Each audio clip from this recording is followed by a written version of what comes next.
The Lost Flower, Chapter 6, The City, by yours truly, Mason Charles Haggett.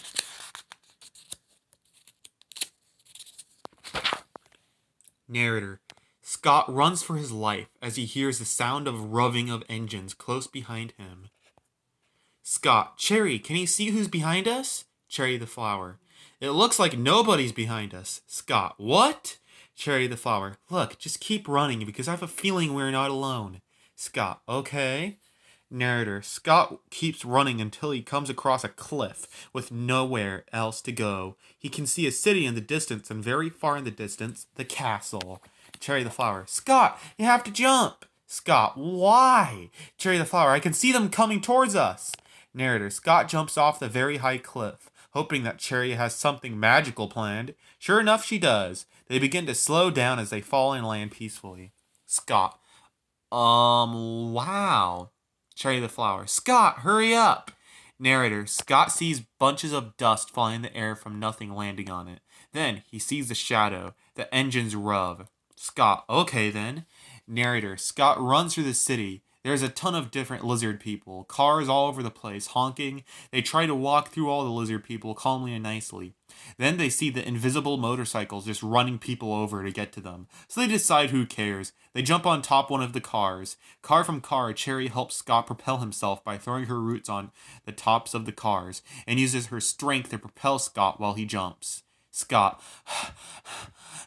Cherry the Flower. Don't worry, it'll be over soon, I think.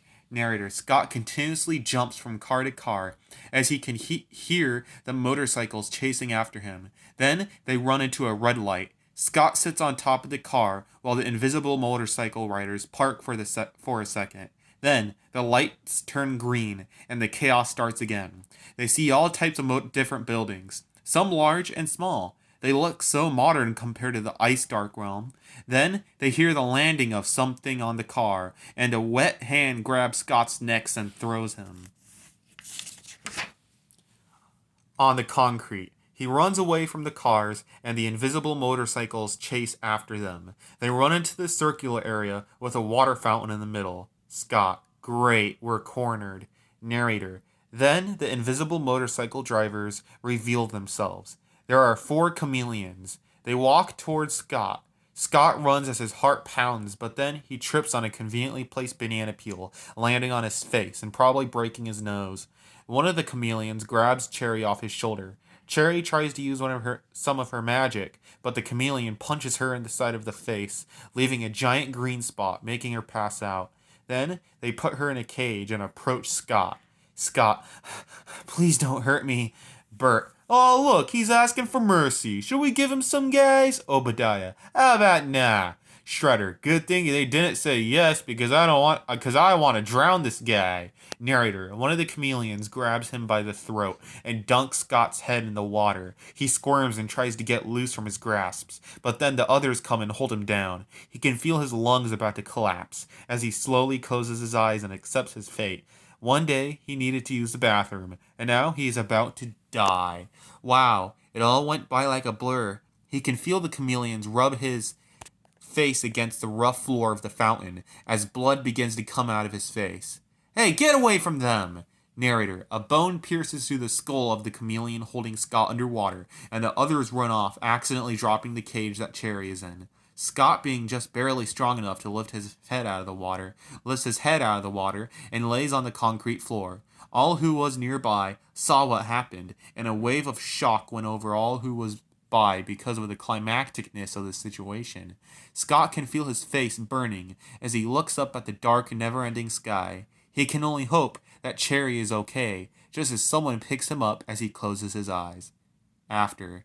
Narrator. Carsreel is in the middle of a forest. He is playing a game of cards with George. George. Checkmate. Carsreel. Wrong game. George. Go fish? Carsreel. Dude, we're playing poker. George. Then what do I say if I win? Carsreel. Well, you don't say anything. I just give you my money. George. Oh. Narrator. Carsreel gives George $10. George. Wow, thank you. Carsreel. Why is he so nice? You're welcome. Narrator. 3 chameleons come back to where Carsreel and George are. Denny the Gila monster. Gee, you're back early. Dave. Yeah, let's just say the encounter didn't go well. Carsreel. What did you failures do? Obadiah. Well, you see, Shredder was drawing the kid after I put the flower in the cage. Dave. Don't you mean after I put the flower in the cage? Obadiah. Yes, oh yeah, sorry about that. I forgot about you. Dave. Bert. Then Shredder wanted to drown the human, so we let him, and we were about to go back, but then a bone came flying at Shredder's head and killed him, so we rode off in a hurry. Obadiah. And Dave dropped the cage with Cherry in it like an idiot. Carsreel. Alright, Obadiah, there's no reason to get upset, but yeah, I agree, Dave's an idiot. Dave, sad face. Carsreel. In fact, you all are idiots! Dave, happy fat face. Yeah, let's go, I'm not the only one. Obadiah. What? But why? Carsreel. If you would have just knocked him out and brought Scott to me, it would have been quicker. Less attention to you guys. Bert. Oh yeah, we didn't think about that. Shredder just wanted to kill the kid by drowning him. So yeah, does that answer your question? Carsreel. Was the flower hurt? Because if you did hurt the flower, each one of you is losing an ear. George. Good thing I don't have an ear. Carsreel. Shut it! George, sad face. Obadiah. Oh yeah, totally, boss. We didn't lay a finger on her. Carsreel. Good, suspicious of them. Say, who was the person that killed Shredder? Nick the Gila monster. Probably a Ninja Turtle. Narrator. Carsreel chops off Nick's ear. Nick the Gila monster. Ah, jeez, I guess you could say you took a nick off my ear, eh? Narrator. Carsreel chops off the other ear. Nick the Gila monster. Oh, come on, I'm deaf now. Carsreel. Anyways, as I was saying, do any of you know the person that killed Shredder? Dave. I didn't see him. Obadiah. I did. A female skeleton killed Shredder. She was wearing a witch's hat and was all dressed up in black. Carsreel. Say, George, do you know who he is speaking of? No, I do not. Lie. Carsreel. Did you just lie to me? You know, I used to be a salesman. I can see past everyone's lies. I can see past the dark into the real one. So say, have you seen her before, George? George. Sir, I have not. Carsreel. Okay, then. But if I found out you lied to me, I would go off with your head, alright, buddy? George. Oh, yes, boss. Next morning, Scott wakes up. He's in a bed in a house. It's a modern house, 1 story, and he's in a bedroom. Scott. Jeez, where am I? Narrator. Scott gets out of bed. The last thing he remembers is almost dying in a fountain. That's it. Scott. Wait, am I in heaven? Narrator. Scott feels his face. He feels bandages and old blood on his face. Scott. Nope. Narrator. He opens the door to the room and walks out. He is greeted by a small hall with a few more rooms and a staircase. He goes down the staircase and sees a neatly organized living room. He can smell food cooking, but where? He goes to the right and enters a door to find a skeleton cooking a type of soup. She is wearing magic-themed pajamas. Linda. Oh, hi! I didn't expect you to be up so early, especially after you almost died yesterday. Please sit down. Narrator. Scott sits down at the kitchen table. Scott. Who are you? Linda. The name is Linda, but you can call me Mrs. Fox. Scott. Okay then, Mrs. Fox. Narrator. Scott sits there quietly while Linda continues making breakfast. Scott. So thank you for saving me back there. Linda. Hey, it was my pleasure. I just hate seeing innocent little children get hurt, you know. Scott. Thanks. Narrator. Linda gets a spoonful of whatever she's making and gives it a taste. Linda. Oh, look, it's ready. Narrator. Linda fills 4 bowls with the soup she made and places 3 of them neatly at the table, and then goes down into her basement. Scott wonders what she's doing down there, but then she comes back up with nothing in her hands. She then sits down in front of the table with Scott. Scott. Thank you for breakfast. Linda. Oh, no worries. Narrator. They sit there silently eating breakfast. Then Scott remembers something. Where's Cherry? Scott. Hey, Mrs. Fox, how's Cherry doing? Linda. Not good. Scott. Oh. Narrator. They sit there silently. Again, as Scott begins to open his mouth to say something else, just as the door opens and Linda goes to the door. Linda. George, I'm so happy you're home. Narrator. Linda runs to the door and gives George a big hug. George has big bags under his eyes. George. Holy mother of macaroni and cheese. Carswell had me working all night. Linda. Yeah, he did. It's 6 in the morning. George. Anyways, I heard that you ran into the human. Linda. Oh yeah, that was supposed to be a surprise. George. Oh, and by the way, Carswell knows who you are now, so... Linda. Oh yeah, that's okay. The whole FBI of the Dark Realm security knows who I am. George. That's great. Linda. So I made you breakfast. The human just woke up. George. Thank you, honey. Then after I eat my breakfast, can I go to bed? Linda. Haha. Yeah, sure thing, sweetie. Narrator. George takes a seat at the table. George. So you're the human that those iguana freaks nearly killed, right? Scott. Yep, that's me. And say, aren't you working with Carswell? George. Yeah, I kinda am, and eventually you will have to battle me later, but don't worry, I'll take it very easy on you. But say, I told you my name earlier. Now what's yours? Scott. The name's Scott. George. Alright, cool name. Scott. Say, if you're with the bad guys, then why are you helping me? George. Well, you see, I'm more of a spy giving information to a rebellion. My wife, Linda, is also sort of a spy. And in case you're wondering, we don't live here. This is a rental house. Scott. I think I could have guessed that saying you're the only two skeletons I've seen here. George. Oh, don't worry, there's more of us in King Chad's castle visiting. Scott. Why are they here? George. Well, you see, our queen, Queen Jolly, is forming an alliance with the King Chad, and they're currently working on an alliance with the King Knight, but it's not working too well because there's always been a bit of turmoil between King Chad and King Knight. Scott. Well, that's cool. Well, thank you for warning me about Cherry. Thank you for warning me and Cherry earlier. George. Oh, no problem. It was my pleasure. Oh, that reminds me. How's Cherry doing, honey? Linda. Not good. George. Like what? Linda. I have her in this container that keeps plants alive for a longer period of time. She has 48 hours to live in the container, but when taken out, only has 1 hour. Scott. What the? Linda. Yeah, I know, and I'm trying to figure out a way to heal her. It's just hard because whatever those soldiers did to her was really bad. Part of her face is completely gone. Scott. Jeez. Linda. Scott. I know you just woke up and it's 6:40 in the morning, but do you by any chance know a way we could help your friend? Scott. I thought you were the one that knows magic and stuff. George. Achoo! Linda. Gee.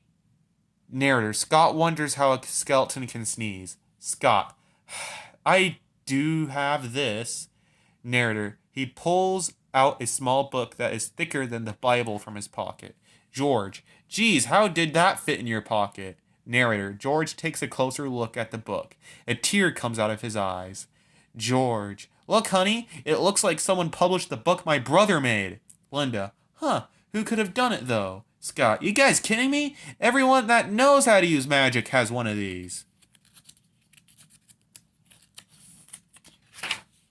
Linda.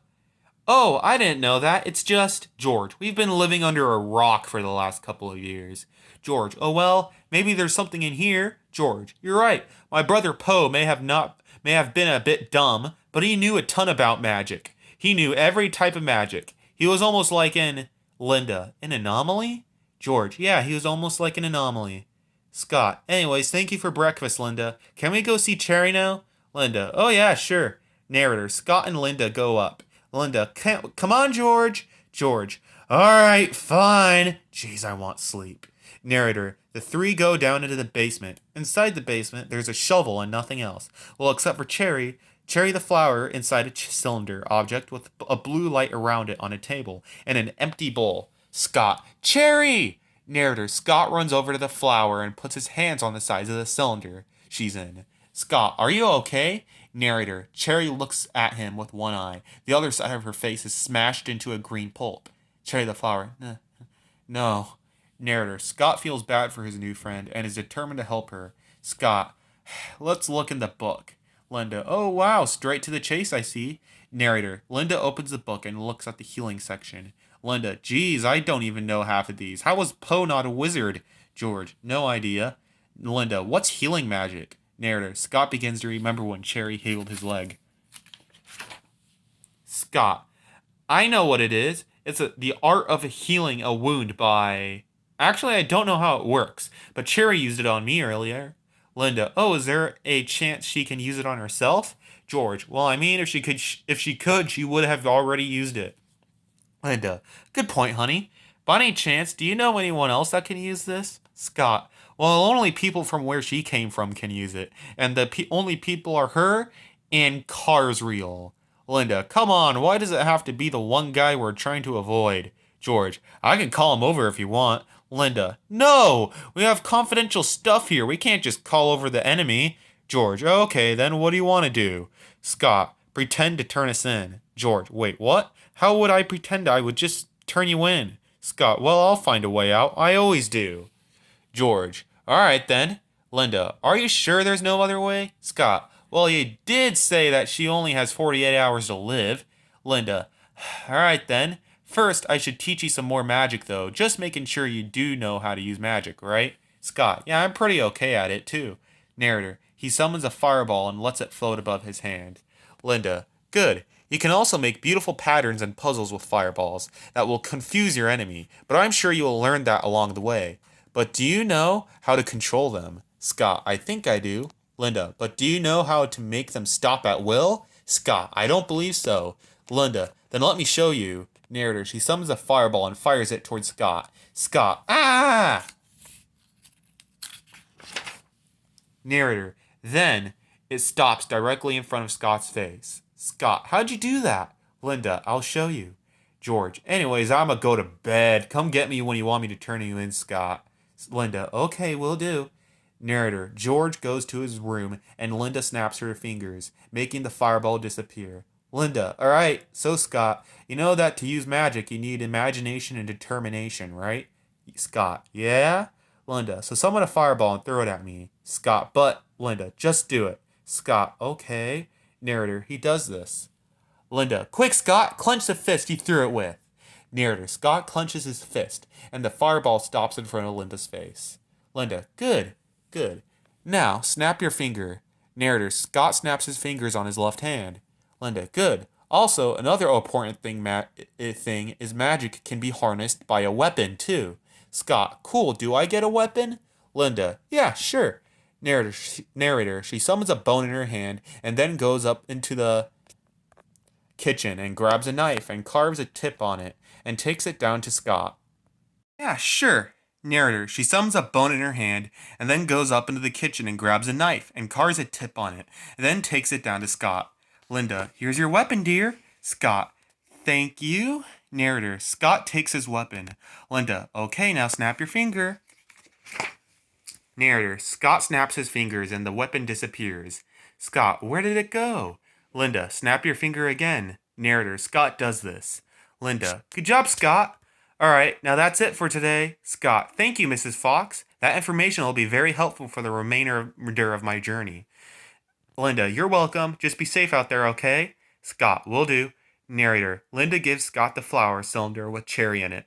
Linda, be careful. Scott, trust me, nothing will lay their fingers on me. Linda, hey, Georgie, get down here. Narrator, Scott can hear a sound from above that sounds like someone falling out of their bed, and then he hears heavy footsteps rush down the stairs as George enters the basement. Linda, all right, George, you know what to do. George, yes, Linda. Come on, Scott.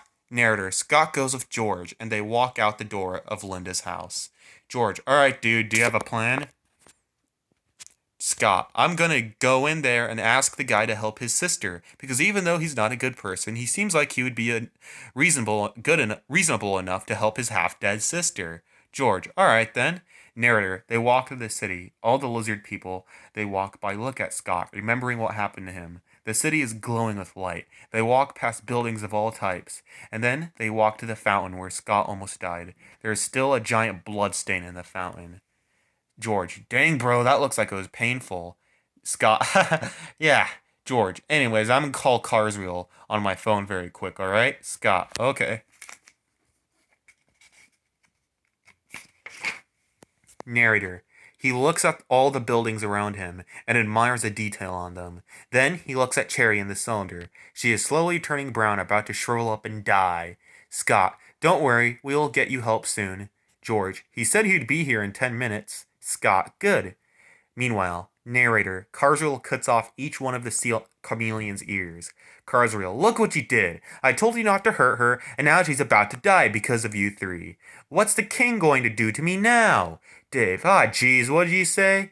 Carswell, forget about it. Narrator, Carswell gets on one of his motorcycles and gets going. Back to George and Scott. George, it's been 11 minutes, so he should be here in 2 minutes. Carswell, alright, I'm here. George, by the way, you're late. Carswell, geez, what did they do to you? Narrator, he grabs a cylinder that Cherry is in and opens it up. Carswell, now I kind of suck at healing magic. I'm more of an attack specialist. So let's just hope the only deformity is her eye is a different color. George / Scott. Narrator, Carswell puts his hands around her as a green light begins emitting off of her. Carswell, FYI, this is going to take 3 hours. Scott, well, just try to be quick, okay? Carswell, just be thankful I'm helping her and that I haven't handcuffed you yet. If it wasn't for her, you would be dead right now. Scott, ...